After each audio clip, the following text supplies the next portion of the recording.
Hello guys, welcome on my YouTube channel Compteria. In the previous lecture of ancient Indian history, we will discuss about पूरा पाषाण काल की अवस्थाएं and पूरा पाषाण काल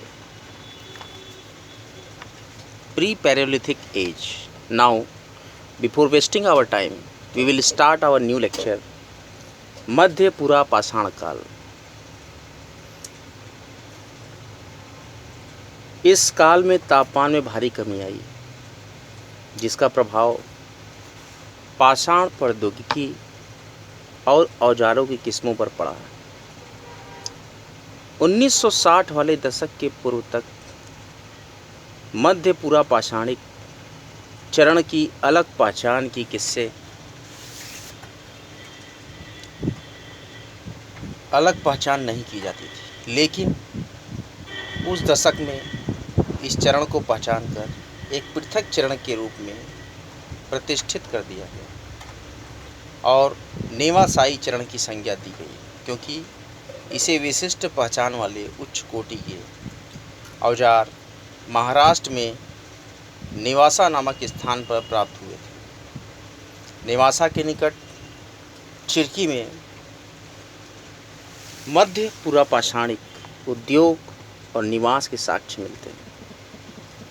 मध्य पूरा पाषाण काल में क्वार्टजाइट पत्थरों के स्थान पर जैस्पर, चर्ट, फ्लिंट आदि के पत्थर प्रयुक्त होते थे। इस समय उद्योग मुख्यतः सल्क से बनी वस्तुओं का था।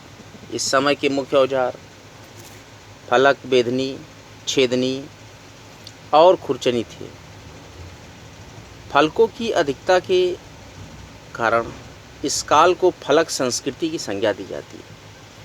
फलक एक प्रकार का औजार होता है जिसे पत्थर तोड़कर बनाया जाता है। खुरचनी, स्क्रैपर, इसमें एक ब्लेड होता है और इसका किनारा धारदार होता है। इसका उपयोग पेड़ की खाल या जानवरों का चमड़ा उतारने में किया जाता है। बेधनी, पॉइंट, इसके दोनों सिरों की घिसाई करके प्रखर बनाया जाता है, जिससे आगे का भाग पतला और नुकीला बन सके। तछड़ी, रुइन, ब्लेड के समान होता है, पर इसका किनारा दो तनों के मिलने से बनता है। तछड़ी के काम वाले हिस्से की लंबाई 2 से 3 सेंटीमीटर से अधिक नहीं होती है और इसका उपयोग मुलायम पत्थरों, हड्डियों, क्रोडों या गुफाओं की दीवारों पर नक्काशी के लिए होता है। प्रमुख स्थलों की चर्चा कर लें। मध्य पूरा पाषाण काल में महाराष्ट्र, यहाँ पर नेवासा नामक स्थान से प्राप्त उपकरण अत्यंत उच्च कोटि के हैं। नेवासा के निकट छिरकी में भी इसके साक्ष्य मिले हैं। राजस्थान की बात करें, थार मरुस्थल की पूर्वी सीमा इन लोगों के लिए एक आदर्श क्षेत्र थी, क्योंकि वहाँ मीठे जल के स्थायी स्रोत के निकट ही औजारों के लिए अच्छे पत्थर भी सुलभ थे। दक्षिण थार में मध्य पूरा पाषाणिक अवशेष के अन्वेषक BN मिश्र ने इसे लूनी उद्योग की संज्ञा दी है। यह उद्योग नेवासाई से मेल खाता है। इस उद्योग के साक्ष्य पोखरा, बरिघानी, मोगरा आदि में मिले। इस उद्योग का काल 25,000 ईस्वी पूर्व से 25,000 ईसा पूर्व निर्धारित, 45,000 ईस्वी पूर्व से 25,000 ईस्वी पूर्व निर्धारित किया गया। अन्य क्षेत्रों में जम्मू कश्मीर, मध्य प्रदेश, उत्तर प्रदेश, गुजरात, उड़ीसा, पश्चिम बंगाल, आंध्र प्रदेश, कर्नाटक आदि प्रांतों से भी विभिन्न पुरा स्थल खोजे गए तथा बिहार में सिंह भूमि और पलामू जिला, उत्तर प्रदेश में चकिया, सिंगरौली बेसिन, बेलन घाटी, मध्य प्रदेश के रायसेन जिले की स्थित भीमबेटका गुफाएं और सोन घाटी और नर्मदा के किनारे स्थित समनापुर, राजस्थान में बागान, बिराज, कादम्बिनी घाटी, गुजरात में सौराष्ट्र क्षेत्र, हिमाचल में व्यास, बाणगंगा, सिरसा घाटियाँ आदि विविध पुरा स्थलों से इस काल के उपकरण प्राप्त होते हैं। अगले एज की बात करते हैं, उच्च पूरा पाषाण काल। उच्च पूरा पाषाणी अवस्था में आर्द्रता कम थी। इस अवस्था का विस्तार हिमयुग की उस अंतिम अवस्था के साथ रहा जब जलवायु अपेक्षाकृत गर्म हो गई थी। विश्वव्यापी संदर्भ में इसकी दो विलक्षणताएं, नए चकमक उद्योग की स्थापना और आधुनिक मानव होमो सैपियंस का उदय। इस काल का प्रधान पाषाण उपकरण ब्लेड है। ब्लेड पतले और सक्रिय आकार वाला वो पाषाण फलक है जिसके दोनों किनारे समानांतर होते हैं, जो लंबाई में अपनी चौड़ाई से दुगना होता है। इस काल में तक्षणियों और खुरचनियों की संख्या में काफ़ी वृद्धि हुई। इस युग में अस्थि उपकरणों का भी अधिकाधिक उपयोग किया जाने लगा। मत्स्यमाला जैसे कुछ औजारों की पहचान भी की गई। उच्च पुरा पाषाण युग की एक सर्वाधिक उल्लेखनीय खोज थी रोड़ी मलबे से बना लगभग 85 सेंटीमीटर व्यास वाला स्थूल रूप से गोलाकार चबूतरा। रोड़ी मलबे से निर्मित इस चबूतरे के केंद्र में इलाहाबाद और बर्कले विश्वविद्यालय के उत्खननकर्ताओं ने प्राकृतिक पत्थर का एक तिकोना टुकड़ा जिसका माप 15 सेमी ऊंचा, 6.5 सेमी चौड़ा और 6.5 सेमी मोटा रखा हुआ पाया। उत्खननकर्ताओं के अनुसार ये उच्चपुरा पाषाण काल के अंतिम आखेटक संग्रहकर्ताओं के किसी समूह द्वारा निर्मित है। संभवतः भारत में उच्चपुरा पाषाणिक उद्योगों का प्रादुर्भाव पाकिस्तान और पश्चिमी भारत के शुष्क क्षेत्र में हुआ।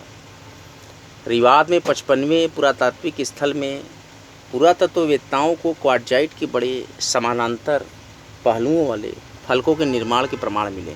इस स्थल को मध्य के उत्तर पुरा पाषाणिक चरण की ओर संक्रमण का सूचक माना गया है। अफगानिस्तान में संघाओं की गुफाओं से भी उत्तर पुरा पाषाणिक संस्कृति के साक्ष्य मिले हैं। लोहड़ी की पहाड़ियों में माइलस्टोन 101 में कुछ उत्तर पुरा पाषाणिक उद्योग क्षेत्र की पहचान की गई है। राजस्थान में बुध पुष्कर के कतिपय उत्तर पुरा पाषाणिक स्थल मिले हैं जिनमें मध्य और उत्तर पुरा पाषाणिक स्थलों के बीच निरंतरता के तत्व दिखाई देते हैं। बेलन और सोन नदियों में अनेक उत्तर पुरा पाषाणिक स्थलों का पता चला। इन दोनों घाटियों का अन्वेषण 1960 के दशक में प्रोफेसर GR शर्मा द्वारा किया गया। वेलन घाटी में स्थित चौपानी मांडू और उत्तर पुरा पाषाणिक चरण से लेकर नव पाषाण युग तक के क्रम का पता चला। यहाँ से पशुओं की हड्डियों के जीवाश्म पाए गए। उत्तर पुरा पाषाणिक उपकरण दक्षिणी आंध्र प्रदेश के रेनी गुंटूर में भी पाए गए हैं। यहाँ फलकों और तक्षणियों का बहुत बड़ा संग्रह प्राप्त हुआ। आंध्र प्रदेश में वेटमचेरला में हड्डियों के बहुत से औजार मिले हैं। कर्नाटक के सोरापुर और बीजापुर जिलों में बहुत से उत्तर पुरा पाषाणिक स्थल प्राप्त हुए हैं। मध्य गुजरात में विसाडी से प्राप्त शिल्प उपकरणों में उत्तर पुरा पाषाणिक और नेमाशाही मध्य पुरा पाषाणिक तकनीकियों का मिश्रण देखने को आता है। मध्य प्रदेश के भीमबेटका से नीले रंग के कुछ पाषाण खंड प्राप्त हुए हैं।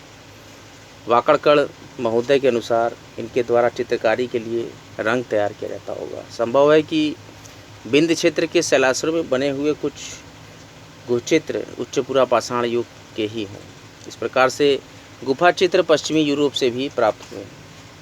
मध्य पाषाण काल के बारे में चर्चा करेंगे। मध्य पाषाण युग का आरंभ ईस्वी पूर्व 8000 से के आसपास हुआ। यह पूरा पाषाण और नव पाषाण के बीच का संक्रमण काल है। धीरे धीरे तापमान बढ़ा और मौसम गर्म और सूखा होने लगा। इस परिवर्तन से मनुष्य का जीवन प्रभावित हुआ। पशु पक्षी और पेड़ पौधों की किस्मों या प्रजातियों में परिवर्तन हुआ। औजार बनाने की तकनीक में परिवर्तन हुआ और मनुष्य छोटे पत्थरों का उपयोग करता ही रहा, पर शिकार करने की तकनीक में परिवर्तन हुआ। अब न केवल बड़े बल्कि छोटे जानवरों का भी शिकार होने लगा। ये भौतिक और पारिस्थितिक परिवर्तन पत्थर पर हुई चित्रकारी से भी प्रतिबिंबित होते हैं। भारत में मध्य पाषाण काल के विषय में जानकारी सर्वप्रथम 1857 ईस्वी में हुई, जब CL कार्लाइल ने विंध्य क्षेत्र से लघु पाषाण उपकरण खोज निकाले। इसके पश्चात देश के विभिन्न भागों से इस प्रकार के पाषाण उपकरण खोज निकाले गए। कि प्रमुख औजारों में मध्य पाषाण काल के औजार छोटे पत्थरों से बने हुए हैं। इनको माइक्रोलिथिक या सूक्ष्म पाषाण कहा गया है। इनकी लंबाई 1 से 8 सेंटीमीटर तक है। कुछ सूक्ष्म औजारों का आकार ज्यामिति है। इसमें ब्लेड, क्रोट, नुकीले त्रिकोण और नव चंद्राकार प्रमुख ज्यामिति औजार हैं। कुछ स्थानों से हड्डी और सींग से बने हुए उपकरण भी मिलते हैं। पाषाण उपकरण चार्ट, फ्लेंट, कैल्सिडोनी, स्फटिक, जैस्पर, कार्नेलियन, अगेट जैसे कीमती पत्थरों से निर्मित है। भारत में मानव अस्थि पंजर मध्य पाषाण काल से ही सर्वप्रथम प्राप्त होने लगता है। इस काल के प्रमुख औजारों का विवेचन करते हैं। ब्लेड ये एक प्रकार का विशेषीकृत पत्थर होता है। इसकी लंबाई चौड़ाई से दुगनी होती है। इसका उपयोग काटने के लिए किया जाता है। मध्य पाषाण युगीन औजार बनाने की तकनीक को फ्लूटिंग कहा जाता है। फ्रूड ये आकार में बेलनाकार होता है, जिसकी पूरी लंबाई में फ्लूटिंग के निशान होते हैं और इसमें एक सपाट प्लेटफॉर्म होता है। नुकीला औजार एक प्रकार का टूटा तिकोना ब्लेड होता है। इसके दोनों सिरे ढलवा और ढलदार होते हैं। इसके सिरे सरल रेखी या वक्र रेखी भी हो सकते हैं। त्रिकोण इसमें साधारणतया एक सिरा और एक आधार होता है और सिरे को धारदार बनाया जाता है। उपयोग काटने के लिए किया जाता है या इसे तीर के अग्रभाग में भी लगाया जाता है। नवचंद्राकार ये औजार भी एक तरह का ब्लेड होता है, लेकिन इसका एक सिरा वृत्ताकार होता है। इसका उपयोग अवतल कटाई के लिए किया जा सकता है। ऐसे दो औजारों को मिलाकर तीर का अग्रभाग तैयार किया जा सकता है। समलंब औजार ये भी एक ब्लेड के समान दिखाई पड़ता है। इसके एक से अधिक सिरे धारदार होते हैं। किसी किसी समलंब औजार के 3 सिरे धारदार होते हैं। इसका उपयोग तीर के अग्रभाग के रूप में होता है। प्रमुख स्थलों की बात करें तो राजस्थान में पचपद्र नदी घाटी और सोजत इलाके के सूक्ष्म औजार काफ़ी मात्रा में मिले हैं। यहाँ पाई गई एक महत्वपूर्ण बस्ती तिलवारा है। तिलवारा में 2 सांस्कृतिक चरण पाए गए हैं। पहला चरण मध्य पाषाण युग का प्रतिनिधित्व करता है और इस चरण की विशेषता सूक्ष्म औजारों का पाया जाना है। दूसरे चरण से में चाक पर बने हुए मिट्टी के बर्तन और लोहे के टुकड़े इन सूक्ष्म औजारों के साथ पाए गए। भीलवाड़ा जिले में कोठारी नदी के तट पर स्थित बागौर भारत का सबसे बड़ा मध्य पाषाणिक स्थल है। यहाँ 1968 से 70 तक बी.एन. मिश्र ने उत्खनन कार्य करवाया था। यहाँ 3 सांस्कृतिक अवस्थाएं पाई गई हैं, जिसमें कार्बन डेटिंग से अवस्था एक या संस्कृति की सबसे प्रारंभिक अवस्था का समय 5000 ईस्वी पूर्व से 2000 ईस्वी पूर्व निश्चित किया गया है। पूरे स्थल में जंगली और पालतू दोनों प्रकार के पशुओं की जली हुई अस्थियां मिलती हैं। तीनों चरणों से संबंधित कब्रें भी प्राप्त हुई हैं या मानव कंकाल भी मिला है। झोपड़ियों और खंडजों द्वारा फर्शों के साक्ष्य भी प्राप्त हुए हैं। यहाँ का उद्योग मुख्य रूप से फलकों पर आधारित है। पत्थर की वस्तुओं में छल्ला पत्थर भी शामिल है। गुजरात की चर्चा करें तो यहाँ ताप्ती, नर्मदा, माही और साबरमती नदियों के आसपास कई मध्य पाषाण युगीन स्थल प्राप्त हुए हैं। इनमें अक्खर, बलसाना, हीरपुर और लंघनाज महत्वपूर्ण स्थल हैं। इनमें से एच.डी. सांकलिया द्वारा उत्खनित लंघनाज स्थल की विशेषता है कि शुष्क क्षेत्र में उद्घाटित यह पहला स्थल है जिसे मध्य पाषाणिक संस्कृति के विकास के क्रम का पता चलता है। यहाँ रेत के ठोस टीलों के 100 से अधिक स्थल मिले हैं। लंघनाज में 3 सांस्कृतिक अवस्थाएं पाई गई हैं। पहले चरण में सूक्ष्म पाषाण उपकरण, कब्रें और पशुओं की हड्डियां मिली हैं। सूक्ष्म औजारों में ब्लेड, त्रिकोणीय औजार, अर्धचंद्राकार औजार, खुरचनी और तक्षणी प्रमुख हैं। यहाँ से 14 मानव कंकाल भी प्राप्त हुए हैं। उत्तर प्रदेश की बात करें तो यहाँ इलाहाबाद प्रतापगढ़ क्षेत्र में स्थित सराय नहर राय अत्यंत महत्वपूर्ण स्थल है। यहाँ का उत्खनन कार्य जी.आर. शर्मा द्वारा संपन्न हुआ। यहाँ एक छोटी बस्ती के साक्ष्य मिले हैं। इसके अतिरिक्त अनेक छोटी भट्टियाँ, एक बड़ी सामुदायिक भट्टी, झोपड़ी का फर्श और कई कब्रें मिली हैं।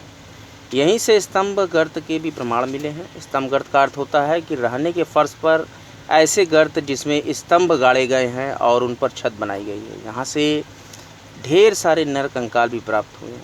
कुछ अस्थि और सिंह निर्मित उपकरण भी मिले हैं। समाधानों से तत्कालिक मृतक संस्कार विधि पर प्रकाश पड़ता है। समाधि स्थल में शव का सिर पश्चिम और पैर पूर्व की ओर है। प्रतापगढ़ जिले में स्थित महदहा अन्य प्रमुख मध्य पाषाणकालीन स्थल है। यहाँ की खुदाई 1978 ईस्वी के से 80 के बीच की गई और यहाँ से भी स्तंभगर्त के साक्ष्य पाए गए हैं। यहाँ हड्डियों की अनेक कलात्मक वस्तुएं पाई गई हैं। इसमें मृगश्रिग के छल्लों की माला और हड्डियों के आभूषण शामिल हैं। यहाँ से 12 सिंगा भैंस, हाथी, गैंडा, सूअर, कछुए और पत्तियों के अवशेष भी मिले हैं। यहाँ अनेक समाधान मिले हैं जिनमें 2 व्यक्तियों को एक साथ दफनाया गया। मादाहा से 5 किमी उत्तर पश्चिम की ओर दमदमा पट्टी तहसील जो कि पूरा स्थल है 1982 ईस्वी से 87 ईस्वी तक यहाँ उत्खनन कार्य किया गया। यहाँ से ब्लेड, फलक, ब्यूरिन आदि बहुत से लघु पाषाण उपकरण प्राप्त हुए। हड्डी तथा सींग के उपकरण और आभूषण भी मिले हैं। इनके साथ साथ 41 मानव समाधान तथा कुछ गर्त चूल्हे प्रकाश में आए हैं। विभिन्न पशुओं जैसे भेड़, बकरी, गाय, बैल, भैंस, हाथी, गैंडा, सूअर इत्यादि की हड्डियां प्राप्त हुई हैं। कुछ पक्षियों, मछलियों, कछुए आदि की हड्डियां भी मिली हैं। उत्तर प्रदेश के इलाहाबाद जनपद में स्थित चौपानी मांडो नामक पुरातात्विक स्थल से पूर्व पाषाणिक काल से लेकर उत्तर मध्य पाषाणिक काल तक की संस्कृतियों का एक अनुक्रम देखने को मिलता है। यहाँ हाथ से बने अनगढ़ किस्म के मृदभांड भी मिले हैं। यहाँ झोपड़ी के गोल फर्श भी मिले हैं। उत्तरवर्ती चरण का एक फर्श पत्थरों से बना हुआ है। इस चरण में सरकंडे और बांस के निशान वाले पकी मिट्टी के पिंड भी मिले हैं, जिनमें लगता है कि मिट्टी और बांस की टट्टी की दीवारें बनाई जाती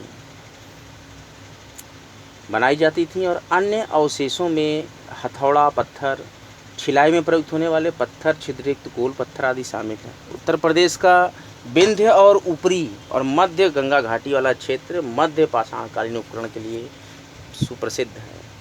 मिर्ज़ापुर जिले में स्थित मुरहना पहाड़, बगई खोर, लेखैया आदि से मध्य पाषाणकालीन प्रमाण मिले। इन स्थलों से बहुसंख्यक लघु पाषाण उपकरणों के साथ साथ नरकंकाल भी मिलते हैं।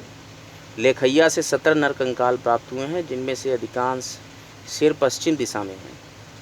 पश्चिम बंगाल की बात करें तो यहाँ के वर्धमान जिले में दामोदर नदी किनारे स्थित वीरभानपुर एक महत्वपूर्ण मध्य पाषाणकालीन पूरा स्थल है। यहाँ 1954 ईस्वी से 1957 ईस्वी के बीच बीबी लाल के उत्खनन कार्य करवाया था। यहाँ ऐसे अनेक गड्ढे और भूछिद्र मिले हैं जिनके बारे में अनुमान लगाया जाता है। ये छिद्र खंभे गाड़ने के लिए खोदे गए गड्ढे हैं। उस पुरातात्विक स्थल की पहचान संयुक्त आवासीय बस्ती और प्रस्तर औजारों की निर्माण स्थली के रूप में भी की गई, जहाँ झोपड़ियाँ भी बनी हुई थी। मध्य प्रदेश की बात करें तो यहाँ के होशंगाबाद जिले में आदमगढ़ शैलाश्रय समूह से 25,000 सूक्ष्म पाषाण औजार प्राप्त हुए हैं। इन आश्रयों में जो सामग्री मिली है उनमें मुख्य रूप से गधे का टूटा हुआ अग्रभाग, गोल छल्ले, पत्थर और पालतू पशुओं कुत्तों, बकरी, भैंस, भेड़, सूअर, सांभर, बारहसिंगा, हिरन, खरगोश आदि की अस्थियां शामिल हैं। यहाँ का प्रस्तर उद्योग एक और धार वाले फलकों पर आधारित था।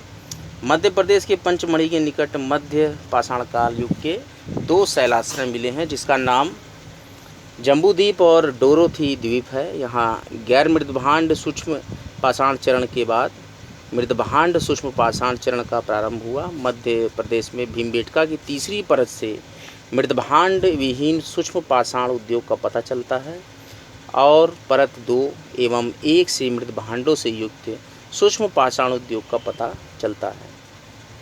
महाराष्ट्र की बात करें तो सन 1950 ईस्वी में के.आर.वी. टाड ने मुंबई के आसपास के कुछ तटवर्ती सूक्ष्म पाषाण ठिकानों का वर्णन किया। यहाँ के लोगों के पास शायद किसी प्रकार की नावें थीं और मछलियाँ उनके आहार की स्थायी वस्तुएं थीं। कोंकण के तटवर्ती क्षेत्र के कासूसोल, जंजीरे, बागलगो, जलगढ़ आदि से सूक्ष्म पाषाणिक उपकरण प्राप्त हुए हैं।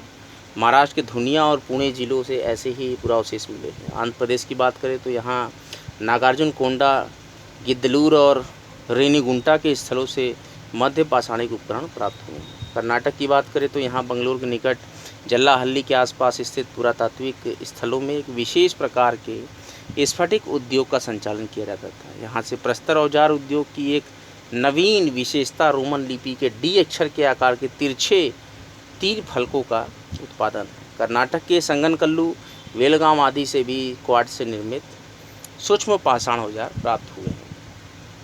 तमिलनाडु की बात करें तो यहाँ टेरी समूह नाम से ज्ञात तटवर्ती प्रागैतिहासिक स्थलों से विशिष्ट समूहों का पता चला है।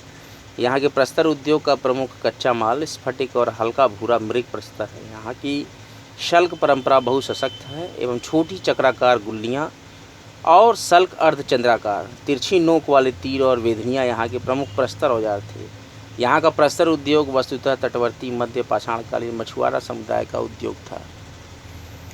जीवन शैली की चर्चा करें तो मध्य पाषाणकालीन मानव का जीवन पूर्ण पाषाणकालीन मानव की अपेक्षा भिन्न था।